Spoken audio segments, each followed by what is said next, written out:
Hello there. Um, just want to make a video on the kind of my reaction to the casting of Robert Pattinson as Batman. And looking back throughout time, and these things have always upset people. You know, it's just you really can't judge a casting that early. You need to give things a chance. I'm just kidding. No, if you're looking for a video that is going to be all peace and understanding about this, and all good vibes, and no offense to Mr. Pattinson, um, then that's not the video this is. If you can tell, I'm a pretty, yeah, I like the character, and I was going to put off making this video because there's so much I wanted to say. So I'm going to be looking at an outline. That might get annoying. I'm definitely going to be looking at an outline while I'm doing this because I want to get those points across. And it's not so much a video about Robert Pattinson. I do get to him, and I get to my reasons why I think he is about the most horrible choice they can make right now. And I'm going to attack it from a business standpoint, and that's going to relate to other things. You can't ignore the elephant in the room, and the elephant in the room is Marvel Studios. These guys, I'm not a fan of all their movies. I like DC. I like a lot of the things that DC has done. I'm a huge fan of Dawn of Justice. I think that's a highly, highly misunderstood film, and go ahead and start throwing your eggs, just like they did at the Penguin in the Batman Returns. Yeah, here's the target. That film had a lot to say about science versus God. Had a lot of libertarianism in it. It was the anti-left message in Hollywood. Marvel has produced almost like TV episodes on film. You're not going to see the latest Marvel movie. You're going to see the latest Marvel movie. You're not going to go see Spider-Man Far From Home. You're going to see the latest Marvel episode. I mean, they're in families' living rooms now. There are kids and families going to see these movies. So, it pains me to say this, because I think DC has an amazing legacy, especially with Batman. But Marvel owns that now.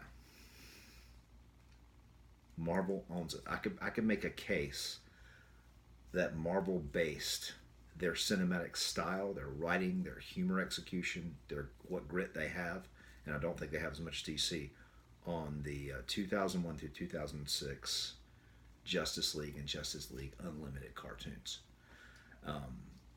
You watched even like what was it? Scarlett Johansson says something like, wrap your mind around this, and she's like, I talk to a raccoon on a regular basis. That's straight from Justice League, where the Flash looks at Jon Stewart and's like, a talking gorilla made me do this, and and Jon Stewart kind of looks at him and he's like, come on, dude, how hard is this to wrap your head around? We have a Martian on our speed dial. But Marvel wasn't afraid to do it. Marvel wasn't afraid to do that for a bigger audience. DC's all the really good stuff like Batman Under the Red Hood. I've only seen the first episode of Titans, but I loved it. All the really good fan service stuff, all the stuff we've been waiting for as fans from DC, it seems to always get marketed to a smaller audience. So going into Robert Pattinson, I'm going to talk about the archetype of casting that seems to be this excuse that people tend to make. Every single time that somebody casts Batman, it seems like, and I was on board with Affleck, I was on board with Bale, I was on board with Keaton. But they seem to just say, "Oh, Michael Keaton, he was 5'9", and nobody thought he was going to be a good Batman." That's fine and great, I mean, it was good. He has endured. He's when he did that thing at the commencement speech where he's like, I got one thing to say to you people, before I leave, and these 2 words I want you to remember. And he leans into the camera and he's like, I'm Batman. Yeah, Keaton's awesome. I'm a huge, Mr. Mom's one of my favorite movies of all time. And how can you not like Beetlejuice? I mean, if they would have made that crazy Beetlejuice Goes Hawaiian movie, I would have probably went to see that just because it had him in it. And that's one way to look at it. But Michael Keaton and Daniel Craig are not excuses for irresponsible casting. And you look at something like Aquaman. It was obviously based on Peter David's Aquaman, at least visually. But Jason Momoa was a powerful casting choice. He's a big guy, he's muscular, and let's be honest, women loved him. And they made a really fun action movie with a lot of depth, in the sea. But, had a great villain in it. And they didn't bring the women on board really by gearing the film towards them. I think a lot of people, casual Aquaman fans, hardcore Aquaman fans, I kind of probably fall in between because my experience with that character was, in the 90s running JLA. I really liked him in that. I liked the Time and Tide. I like the Peter David stuff a lot. I think Peter David, if you haven't read any of his comics, seriously, that guy is an amazing writer. I mean, the Hulk in Avengers Endgame is very much based on his Smart Hulk, his merged Hulk. And I like that too. And I'll do another video on Endgame, and I also need to do some action figure reviews because I haven't done that in a while.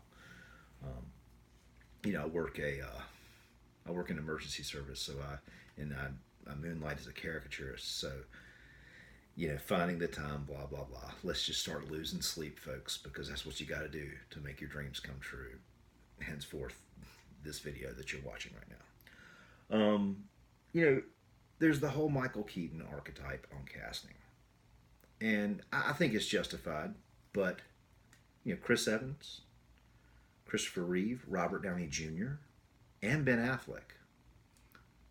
Not only were they talented actors who had done art house films just like Pattinson, but they also looked like the characters that they were representing. And that should be the first thing considered. Okay? Because that works. I mean, look at how it's worked out for Marvel. I mean, even Robert Downey Jr. in his personal life had alcohol and drug abuse issues. That was very relatable to Tony Stark. And that worked. And you look at Chris Evans, and he looks like a Boy Scout. I don't think his natural hair color is blonde, but he had the height, the build, even had the face that would work for Captain America. I wasn't one of those people. I remember a lot of my friends were like, well, he played the Human Torch. I mean, there's like, that's stupid, man. Is he going to be like Cowabunga and throw it? No. Chris Evans had the talent, and he had the look. So did Christopher Reeve. Christopher Reeve was like, 6'4", dark brown hair. Of course, they dyed it black, and blue eyes. I mean, he looked like you just open a comic book, Superman just freaking flies out and saves the planet. That's Christopher Reeve. And Affleck, I know I don't really count Justice League because he was kind of like comic relief in that. But, I mean, guys like 6'3", he had dark hair. He didn't have the blue eyes like Bruce Wayne. I'm getting probably a little bit too nitpicky here, but I mean, he was ripped. And that fight scene, I know it was probably a stunt double, but he was still in some takes, let's be honest. But that Batman had the size, the intelligence, the force of nature feel that you want from that character. And I think, in short, to close that part of this up, Marvel does have the best approach to casting. I think they've proven it. I mean, how many films is the MCU? It's like 23 or 24. I don't know. I know once Homecoming out, I'm sure they'll show the number. I mean, the James Bond films, they're about to surpass the James Bond films, the longest running film franchise in history. And I think that casting Batman and making good business minded decisions with this character would transcend this superhero explosion that we've been seeing since, I would say, around 2000 since X-Men came out. Because maybe the train won't end, folks. I don't know. Maybe this will go on until I'm 100, you know. But, you know, like the Western, it could go the way of the dodo. You see Westerns once in a while, but, you know, they've kind of fizzled out as far as being the big thing. And I think characters like Batman and Spider-Man, I think you could just keep making movies about those characters forever because they're very enduring. You know, they're not really, I don't think those characters, like Superman too, are relying on trends. But, you know, maybe, you know, and we'll see this in years to come, maybe Marvel has changed the game. You know, probably getting a little bit off point. Aside from Pattinson being cast in this role, and like I said, I'm going to get to him, trust me, I'm going to ramble on. I hope I don't put you to sleep because, in my opinion, Matt Reeves will put you to sleep. And once again, I'll get to that. But this guy got Batman. He's had it for 2 years. Okay? And he has been rewriting and rewriting. And it's exhausting. Like, you'll see something like, big announcement coming on Batman soon. And, oh, yeah, we're rewriting the script again. That is not an announcement. That is development hell, folks. And, you know, you don't have to reinvent the wheel with this character. There's a lot of good material in which to base a movie on. There's so many good stories. And I'm only going to name 2 ideas that I have personally, but, you know, I'm sure, you know, they won't do that. They're going to keep just hitting the rewind, starting over. You know, and when I say rewind, you know, you'll know what I mean. But, you know, so we've already had 2 years of scripts being written by this so-called guy who just won't shut up. Who's noir-driven. That doesn't do anything for me, man. I'm tired of hearing it. I've watched film more. I've watched old Humphrey Bogart, Glenn Ford movies, things like that. And to be quite honest, I don't think that's going to set a modern day audience on fire. I'm not saying make the movie stupid, but really and truthfully, you're bringing Pattinson in. He's going to bring a certain crowd with him. Okay? The art house crowd, the Twilight crowd. I don't think they're really into film noir. That's just my take. And we got a 2021 release date. So that's 2 more years. You know? Considering Marvel Endgame, okay?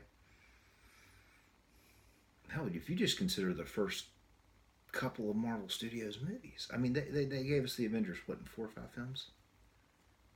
And it was like, you know, Iron Man 2008, Iron Man 2 2010.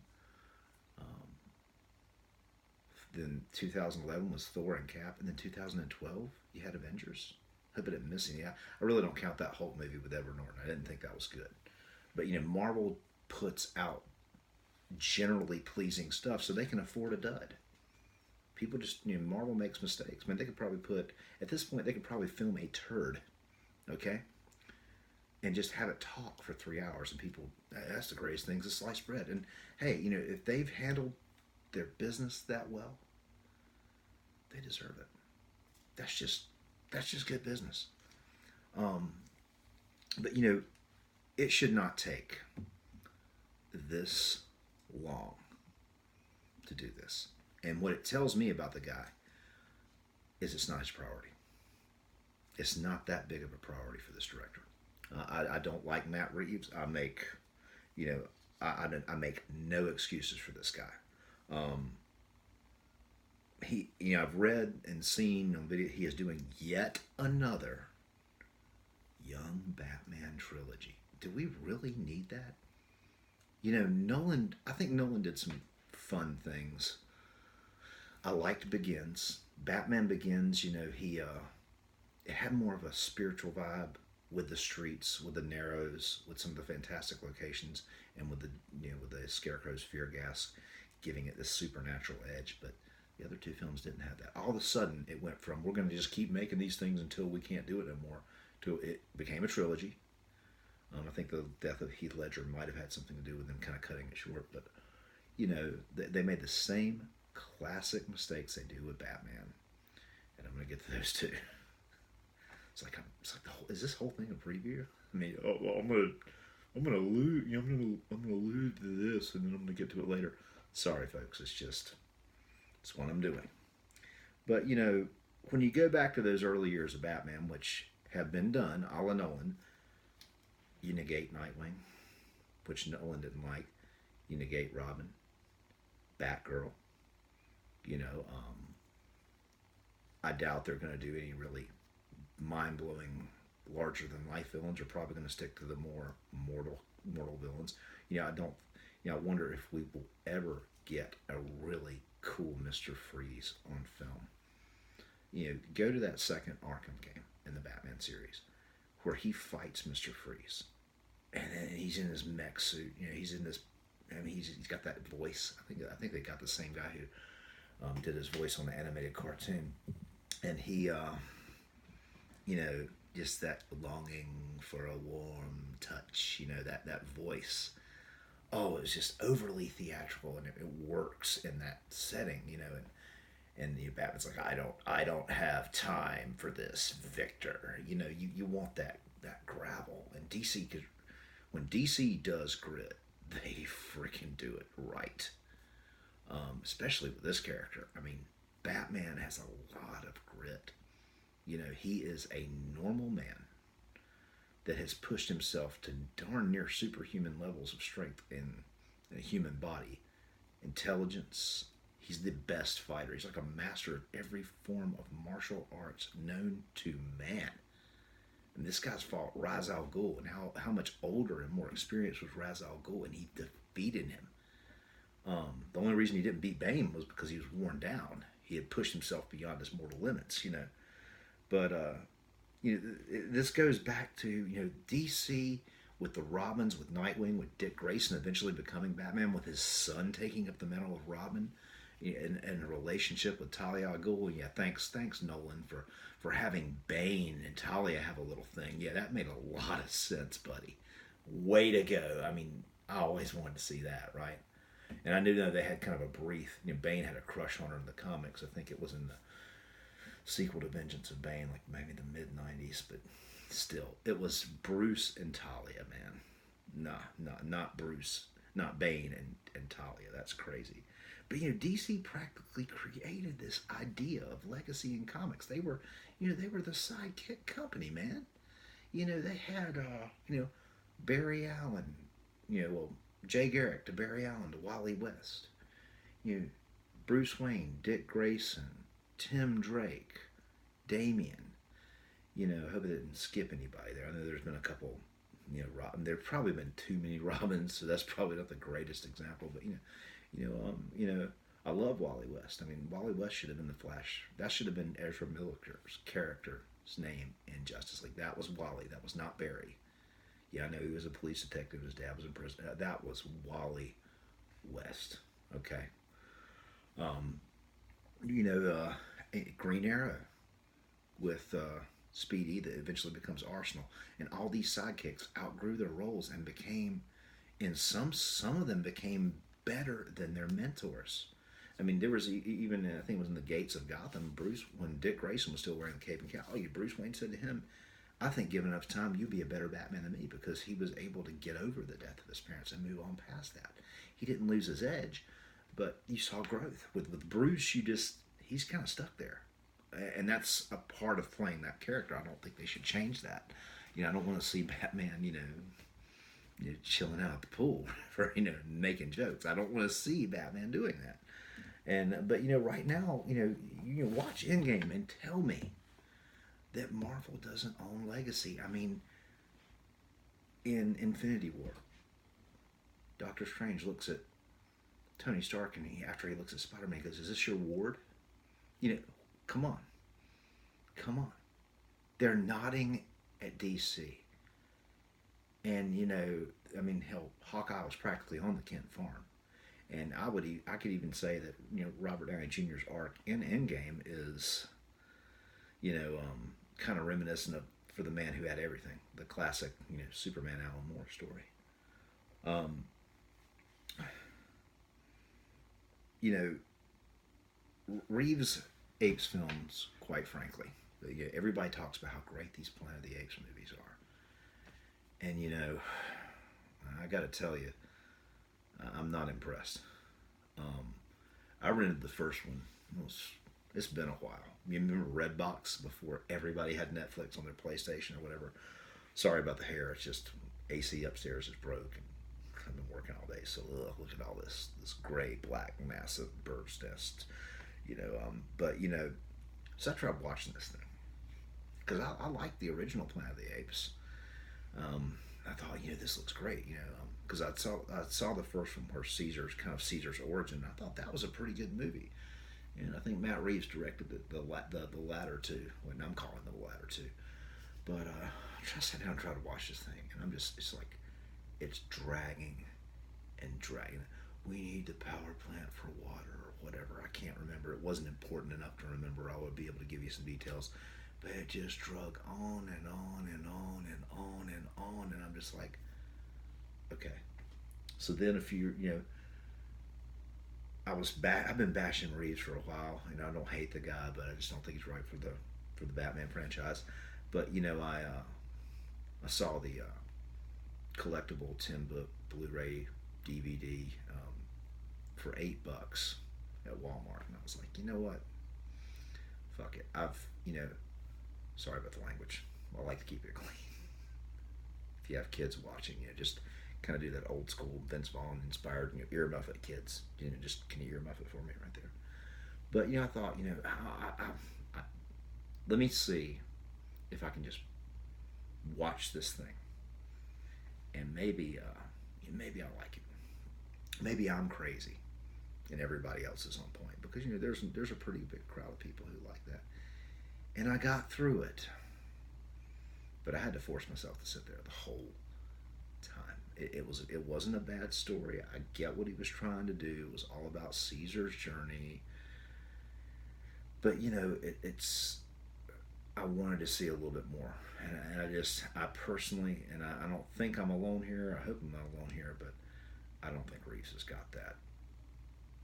He's just not going to make something that's enduring. He's not going to make something that you can put in and it's watchable. That's the thing about here. I mean, I can't believe I'm praising Marvel this much. Seriously, I like Marvel, but I love DC. But Marvel movies are like good '80s pop music. There's some depth, there's some poetry, there's a sense of personality, but they're also very good and very to the point, and very rewatchable. I could watch any of the Iron Man movies, and especially I know a lot of people didn't like the second one, but I'm like, yeah, that's great. That had a lot of depth and it was a thrill ride. Love that movie. But I hated that first Apes film that Matt Reeves had so bad that I literally got so frustrated watching that, whatever you want to call it. I literally hit the eject button on my DVD player, put that thing in the Redbox case, and I did not waste. I wanted this thing out of my house. Okay, I drove it back to the Redbox, slid it in, and I felt satisfied. I felt like I had made a conscious choice not to support this. Like I just don't want to see this. I'm not ever watch it again. I think it's that bad. So but I think what Reeves is going to try to do with this younger Batman, I think it's a result of what Nolan and Bale did. And Nolan and Bale didn't like Robin. Like I said, you're probably not going to see Nightwing now. And Dick Grayson's been Nightwing in the comics since like 1982. I think it's time we got something. And I know that he's on Titans, and that's going to be excellent. He's still Robin in the first season, from what I understand. But I'm probably going to sign up for that DC app, DC Online thing tomorrow. But I want to see it on the big screen because this is a really, really cool character. I always thought it would be a good idea to make him and Damian Wayne's Robin the new dynamic duo, Nightwing and Robin. I mean, and the movies could probably do something like that. You know, you know, it's just it's just sad. You know, I'm I'm 45. Okay, so by the time this dude gets done with his trilogy, yeah, what I'm gonna be in my 50s. Okay, like I said, watch Endgame and tell me that these things are in my crazy middle-aged mind aren't possible. You cannot convince me. It's time for DC, not only in film but in comics, to really embrace their legacy here, because they've got it, and they could hit it hard, man. They could be just doing so good. But one thing that Nolan did, and I'm on Robin here. I'm gonna bring him up a lot, I guess. But Nolan kind of amalgamized Robin in that Dark Knight Rises horrible movie. Um, you know, he amalgamized Robin. You didn't get Dick Grayson, you didn't get Tim Drake. You didn't get Jason Todd. You got Robin, John Blake, kind of an amalgamation of all their names, no circus background. I think even his Robin, or that he's calling that Robin, he even had the same origin of Tim Drake. Tim Drake, as a child, watched the Flying Graysons perform, and then on a newsreel he saw Robin do a flip, and he put two and two together, and he figured out who Robin was, thus figuring out who Batman was. So that was kind of an idea probably spawned from A Lonely Place of Dying. Um, and to me, it's 2019, folks. Okay, there's a lot of fans out there, a lot of DC fans, and I know they feel the same way I do. Because we have been waiting. We have been waiting patiently for some of this stuff to get done. And done, not just done, but done very well. Because, you know, the actors are there, the technology's there. And in considering what Batman is, let's see a Batman more like in the vein. If you hate it out like that's on, but I want to see a Batman that's at the top of his game. I don't want to see a Batman that's in his early years. We had 3 Nolan films. We had, we had the Batman Year One animated movie. I mean, I don't think you really need to put yet another 3 movies of him in his younger. It's just, you don't need it. And then what are you going to do within that trilogy?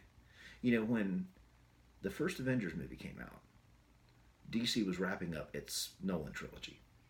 So during those Nolan Batman years, they built towards the Avengers. DC built towards a reboot. And I think that says a lot. Robin is a very important character to Batman. Okay? He's especially Dick Grayson. And that hero's journey is a fantastic story. He's the only one that's worn the bat suit, the Robin suit, and then he's been Nightwing, which was kind of inspired by Superman's discussion with him after him and Bruce went their separate ways. Um, you know, Batman and Robin with George Clooney and Chris O'Donnell was in 1997. I understand that a lot of people make excuses for not having a cinematic Robin because of the existence of that movie. But you need to get over your failures, DC. Like I said, 2008's Incredible Hulk, I don't hear that on a lot of people's top 10 lists. I'm sorry, I just don't. And I wanted that to be good. I love Edward Norton. But it just wasn't. And Marvel did not sit down and say, well, to be fair, they haven't done any more Hulk movies. But they didn't quit using the Hulk. They didn't stop. The Hulk in Avengers was just, wow, the most beautiful version of Savage Hulk that's ever been on screen. I'm sorry. I know Ragnarok Hulk's got a lot of, lovers and all that stuff, but My favorite MCU Hulk is the Avengers Hulk. I think the first Avengers movie is just a huge triumph. I walked out of that movie thinking, wow, I can't wait for Justice League. I really hope they're doing something in Warner Brothers. But you could get somebody who's with a horror movie background. I mean, that makes sense for Batman. How about James Wan? Didn't he just make a movie that was pretty successful? Something about some dude from the ocean becoming a king. It's a pretty damn good movie. Yeah, made a lot of money. Made a lot of people happy. And I think he directed The Conjuring. Can you imagine James Wan, seriously, doing a Batman movie? Let's say Man Bat. That is a way departure from what we've seen in Batman before, and have that movie come out on Halloween. I mean, a bat, Halloween, really? I mean, how hard is it to put this stuff together?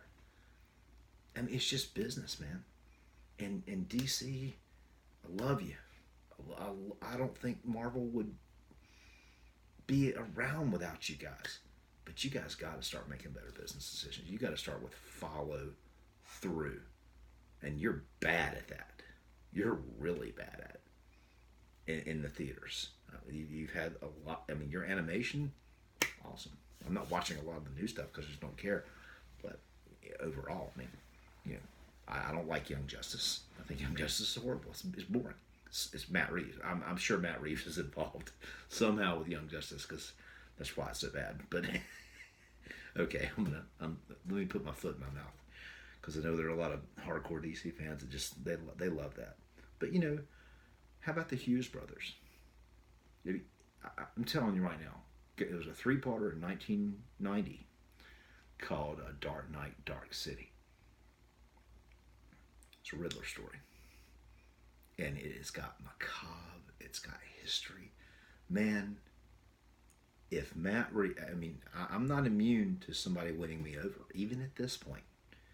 If I open up my phone tomorrow and I see Matt Reeves has decided to adapt Dark Knight, Dark City, I don't care if he keeps Robert Pattinson, to be honest, because I'll go give that a chance because it's an amazing story.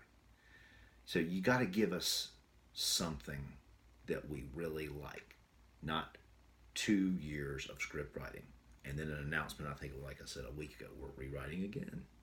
Oh yay! Let's throw a parade for you, buddy. Because I'm gonna tell you something. There are a lot of guys out there that would have had something on the table by now that worked, and that stuff will be going forward. In Reeves' early drafts, another article I read, I need to get better at this whole video thing, and trust me, if I keep doing it, logo, all that good stuff. Maybe we'll clean all this mess up behind me. We'll sell it all and just put a blue screen back there so I can, here's a picture of this. But his early drafts of the script, I read Hush, The Court of Owls, and Penguin. Hush is a story that's within itself. Hush is a story within itself. So is The Court of Owls. Now I can see Penguin in the current way they've been writing him since about the late 90s, kind of more of as a club owner that's involved in the underworld. I can see him being a minor character and you're not really having to focus on him. That makes a little bit of sense, just having him in there, okay? But you cannot shoehorn. The Court of Owls is a group of assassins. I mean, it's a pretty big underground, kind of like Illuminati style organization, and that's a lot for one film for a young Batman. Not even don't even ignore this. When Batman encountered Hush and the Court of Owls, it wasn't in his first 5 years because he didn't have the experience to handle that as a young Batman. So that's another mistake that I think this guy's making. If those rumors, and we all know how the internet can, I've read so many things in the past week. The Han Solo, Luke Skywalker, all this stuff's gonna be back for the next Star Wars movie. But yeah, I mean, you have to take this stuff with a grain of salt. But it all, it sounds like this sounds very Nolan. Like you think about the slasher jazz was in a Nolan movie. So was The Scarecrow. So was Ra's al Ghul. So was Ducard. And he was just an identity for Ra's al Ghul, but that was an actual character in the comic books. That he worked for Interpol. That's where Bruce got a lot of his detective training from. You know, so you just kind of wash over so many characters to try to tell a bigger narrative story. And I guess that's okay sometimes, but seriously, don't waste those characters. Don't reinvent the wheel, man. You know, too many villains. Get over the Nolan years. Get over it. It's done. Don't want to see it no more. Now I'm on Robert Pattinson. And, some of this is speculative criticism. And I think some of it is just legit criticism.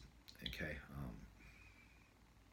I think he's, in real life, he's a class act. I mean, the guy has got a lot of class. I watched a video, when this whole Pattinson casting announcement came across the internet. I saw this video where the paparazzi out in Los Angeles were just, man, they were hounding the poor guy to death. I mean, he kept his composure, just absolute picture. I'm assuming he's English, so I'm going to say absolute picture of an English gentleman, and very reserved, very polite. And even when he was pulling away, after he kind of politely let the people know what he thought, everybody's sitting there saying, "It's a really nice guy." Folks, Batman ain't a nice guy. And maybe this guy is a professional actor, and maybe he's done some good films. I've not watched a lot of Pattinson films, okay? I've seen bits of Twilight. I've just never had an interest in any film that he's done, okay? So that's not really my problem with the dude.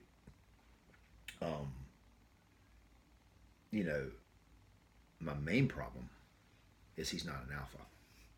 And I'm sorry, but Batman is an absolute alpha male.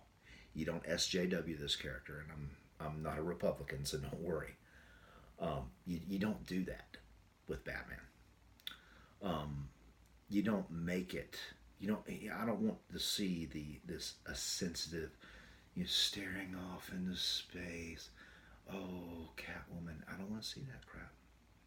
Okay, I don't want that from Batman. I want, I want that just intense focus that Batman has. That's what I want in the character, and I think it translates well on the screen.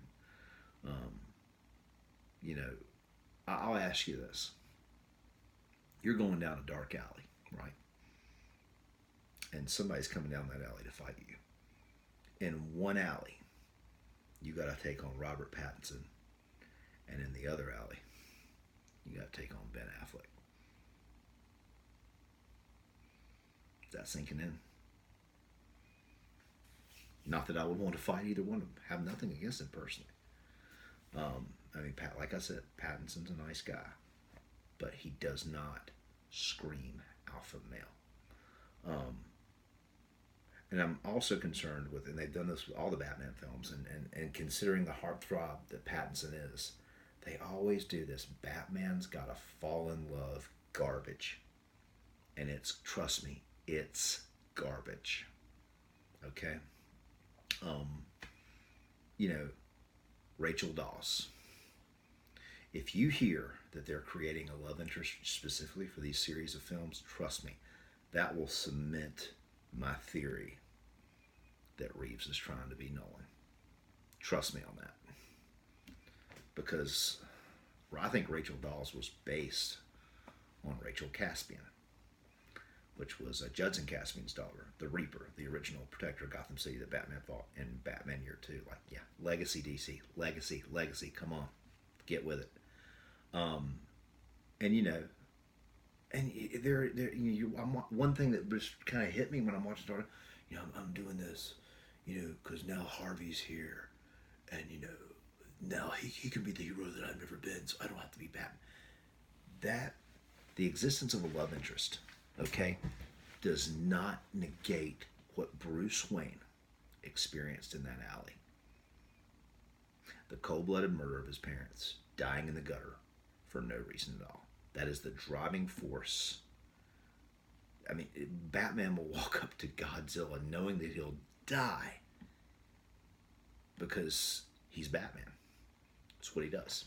He's a normal guy that, like I said, has pushed himself to the limits and can stand with, the veritable gods of the DC universe. That they fear. I mean, Superman fears Batman. In Justice League New World Order, after the entire league was defeated by the Pale Martian, you know, I think it was Protex was their leader, and he's like, "No, we didn't capture Batman, no problem." And Superman's sitting there being tortured by kryptonite. Superman starts laughing at the guy. He goes, "You just made the biggest mistake of your career, dude." And they found out the hard way. I mean, basically, when Batman sends bodies down the elevator with a batarang rammed in their chest with a note that says, "You're next," yeah, that's Batman. And you had Rachel Dawes. I'm quitting because I'm in love with Rachel. Batman Forever. Here comes Chase Meridian. They have one good date, and he tells Dick Grayson, I'm giving it all up. I'm telling Chase everything. What? And then, Catwoman. They did that twice. Batman Returns. He tore the mask off right in front of Max Schreck.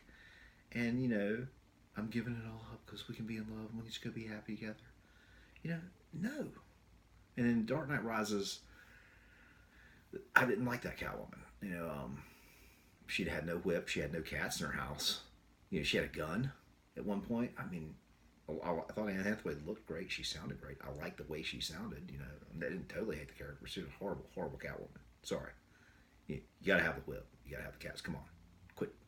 Once again, Nolan tried. He went from a fantastic, supernatural feeling detective kind of first movie with some really good action scenes, great Batmobile chase, all that stuff, and then he just kind of got more real every time, more real world. I don't want to see Batman running through the streets in broad daylight with 34 cops behind him in some kind of epic war. I don't want to see that. I want to see Batman being Batman.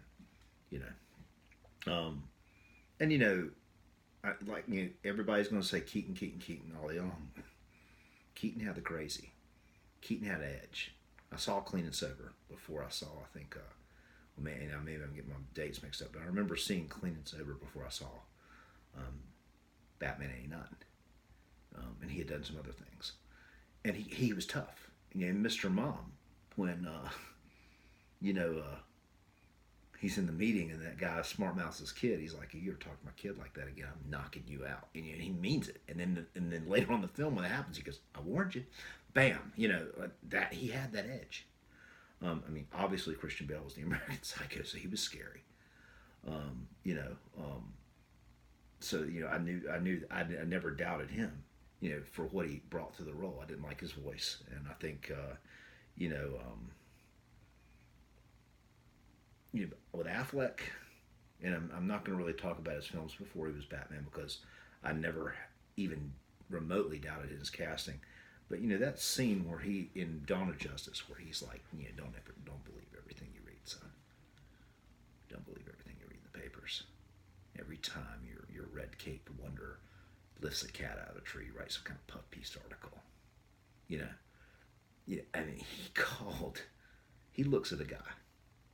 And they know who each other are. That's what I do like that DC does right.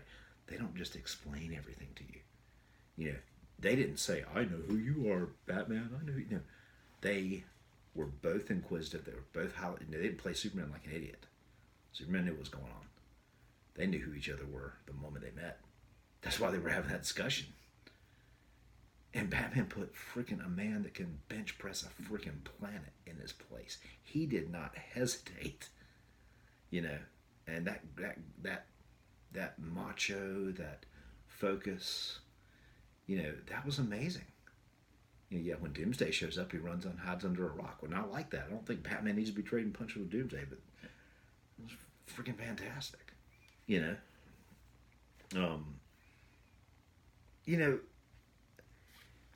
Reeves just keeps doing this whole noir-driven. Every interview, my Batman's going to be noir-driven, noir-driven, noir-driven. noir driven. Now we got Robert Pattinson, and they got the whole crowd out there saying, give this guy a chance. Don't be judgmental because remember Michael Keaton. Remember Yeah, I remember Michael Keaton. And to be fair, and this is me shooting myself in the foot. I haven't seen a lot of Pattinson's films. You know, I don't wish any bad fortune to the dude. You know, I think he's a pro.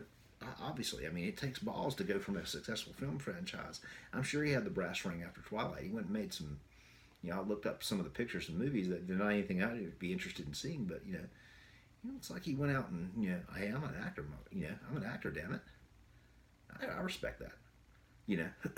So but this feels like everybody's just defending this damn thing. They're defending the casting. There's not. I'm probably like the only guy in the universe that's complaining about Matt Reeves as a director, and trust me, I think he is a god awful choice. But to me personally, and I love the character. This feels like you're sugarcoating a piece of dog crap, and you're trying to convince me it's candy. Batman fans have been rear-ended here. I mean, think about this. In 2016, the two most talked about superhero films were Civil War, which debuted Spider-Man, and Batman vs. Superman: Dawn of Justice, which debuted the new DC, post-Nolan Batman. And I know I love Dawn of Justice. I love both versions. I definitely like the Ultimate Edition better, but the scene at the airport with Spider-Man and the scene at the airport. I mean, Batman was not the airport.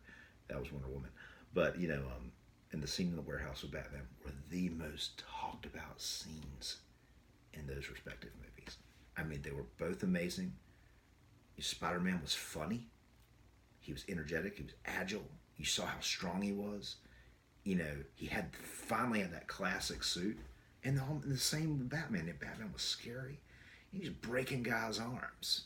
They were terrified. The Manhunter was coming through that window, and he was cleaning house. It's not a good day to be a criminal in Gotham City when that Batman's after you. That Batman. Here you go. Here you go for all those people who praise Nolan and his version of Bane that you could hardly understand.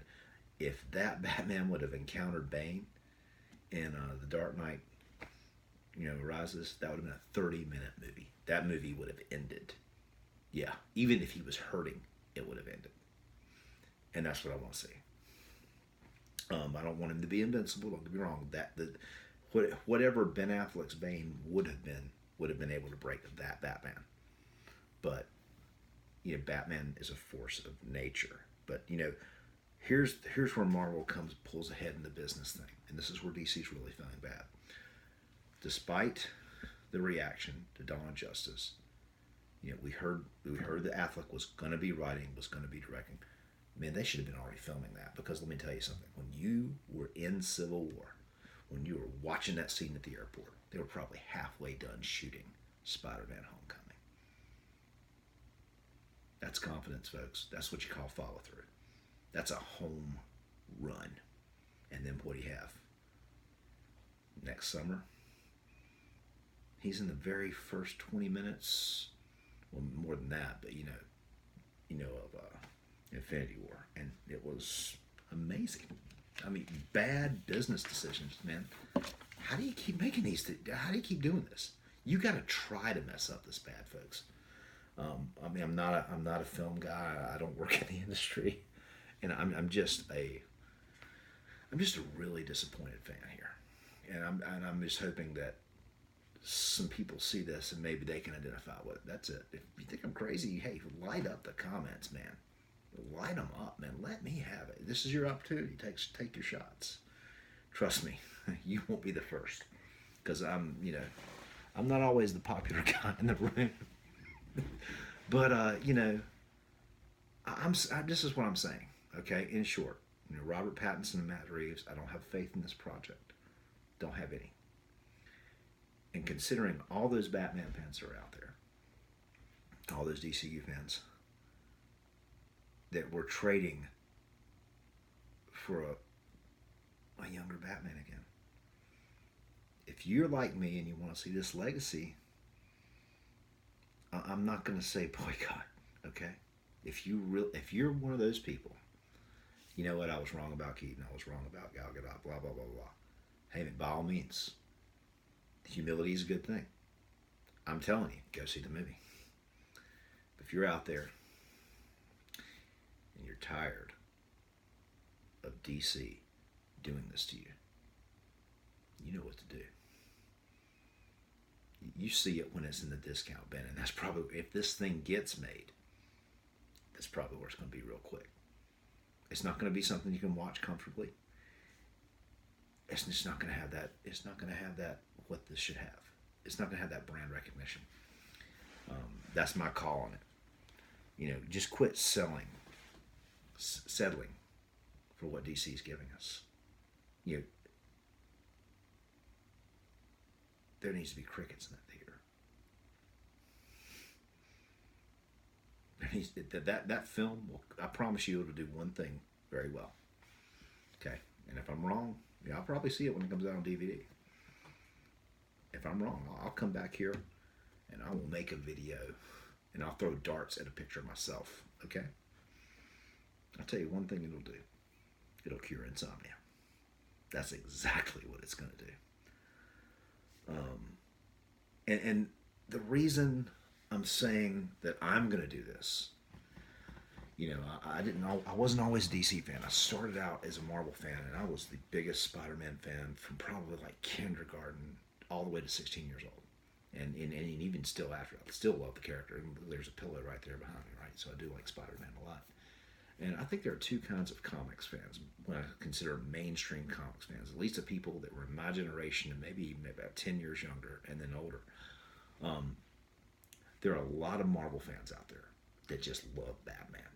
And I've met a lot of DC fans that don't really care for Marvel as much, but they love Spider-Man.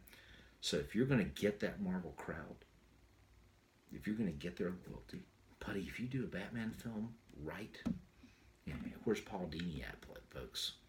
There's your Kevin Feige for the DC universe. That's a whole other discussion. But, he's the golden goose.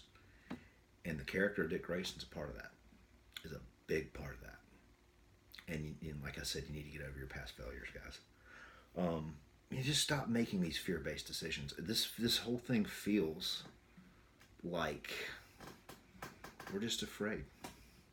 So we're just, we're gonna do something that's kind of like Nolan, but just different enough. And that's not good enough, at least for me. Like I said, crickets. We just don't need more Nolan-esque Batman. I mean, Christopher Nolan's Batman was good. There was a lot I liked about it. Dark Knight was a Joker movie, okay? But Christopher Nolan's Batman was James Bond. Instead of Q, you had Lucius Fox. Alfred was kind of like the Handler. And you could almost say that Commissioner Gordon was like Tanner. The character in the novel, I think Tanner was in the Brosnan movies. He was the guy always giving the reports and stuff. He just didn't, like Batman doesn't have to go up to Lucius Fox after he gets out of the pit, which that was horrible. They should have had a Lazarus pit, not a pit. It's comics, folks. But I need you to get me back in the game. No, Batman doesn't need anybody to get him back in the game. Batman is the freaking game. And Pattinson, hey, I could be wrong here. I'm not right every day of the week. None of us are. But I don't get that. I don't get that from him. I get a guy that needs a lot of help to be Batman. A la what the Nolan films gave us. And casting Pattinson is going to bring the Twilight crowd. And this is not my epiphany. I'll actually, if you watch enough of these videos, you'll know where that idea came from, but it made a lot of sense when I heard it. Pattinson, there was even a petition for Kristen Stewart to play Catwoman. Come on. Does that not tell you something? Like I said, bad business. We don't look, ladies. I've watched the Sex and the City films with my wife. Good movies. Love Kim Cattrall. Kim Cattrall's awesome. You know, I've went to chick flicks. And there's some damn good chick flicks out there. I think Mean Girls is a freaking fantastic movie. Love that. Love that movie. It's called Batman, not Bat Boy. You know, Batman. I'll leave it at that. Um, you know, I've rambled on for about an hour here. I think I've gotten everything out, and I feel better. Hope you do too. Um, but I'll tell you something else. On the other side of this screen out there, I know there's people that probably feel the way I do, and this is what I say. If you're a filmmaker, if you're a pretty good filmmaker, get together with some people, put something out there that proves that this crap they're about to give us is horrible. You know, wouldn't it be amazing if the day this thing came out, and if it was just as horrible as I'm predicting, here I am, you know, I'm just out of my mind here, right? And there's something on the internet that somebody made. There's some good equipment out there, folks. Watch some of the Bat in the Sun productions. You know, watch Batman Dead End. I'm gonna tell you, you know, that guy. You tell me Sandy Colora is making a Batman movie? I'd just close my ears and eyes. I'd go see it first day. Even if yeah, let him cast Pattinson. I trust that guy. But you know, I don't like Pattinson at all. But I think the real problem is with this movie is Matt Reeves, and the guy just makes. And yeah, I think he just makes boring movies, and I've probably said that a million times, but I guess I just had to vent, get it out. You know, folks, get out there. You know, I'm doing it in my personal life myself, so trust me, I'm preaching to the choir. But you know, get out there and make something better. Get out there and make something that's mind blowing. You know, tap into the legacy of this character. Because it's a great character, and you know, what really disturbs me about all this, as a fan, you know, I love this stuff, you know, I love the character, is, you know, in a world where you know, tomorrow morning, if I want to, I can go see Endgame again. If you told me at 19 years old that was going to be a possibility, I laughed in your face, man.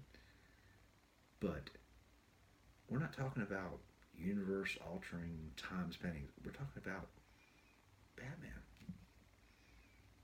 There is no excuse at this point for some of these concerns, some of these suggestions. We could have seen a Man-Bat by now. We could have seen a decent version of Mr. Freeze. You know, we could have seen. Can you imagine Clayface? And I could go on and on and on. It probably went on too long. But, you know, hey, thank you for watching. You know, I'm sure that Matt Reeves has his fair share of fans, and hey, guys, you know, I'm not saying I like the guy. I'm sure Robert Pattinson has his fair share of fans. I mean, I got some friends that are just as hardcore DC fans as I am, and they are doing backflips over this guy. The possibility, I don't even think they've really officially said it yet, you know, but it seems like it's pretty. The foundation's there, you know. But you know, they're happy about it. They think I'm crazy, but I like being crazy. You know, I don't think you should. You know, there's nothing wrong with you saying, you know, I don't like something. And look at this world we live in right now. Everybody is at each other's throats about the latest movie casting, and let's don't even get into politics. So that's just a big old can of worms. But you know, I think DC needs to listen to their fan base more. You know, remember when they got outraged with Ryan Reynolds? Remember that Fantastic Four movie they did a few years ago? Didn't do too well, did it? It kind of had this stink all over it. Art house guy going nuts on set, you know, controversial castings. So I know that it seems to be the trend to somebody doesn't like something, or and let's make no mistake, there is a prejudgment tone to me considering how this film is being put together. But there seems to be this general attitude that you're a hate monger, you know, or you're just closed minded.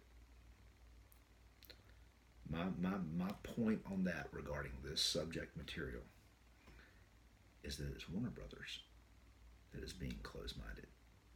They're not thinking about the legacy of this character. They're not thinking about that. And they're not putting it on screen.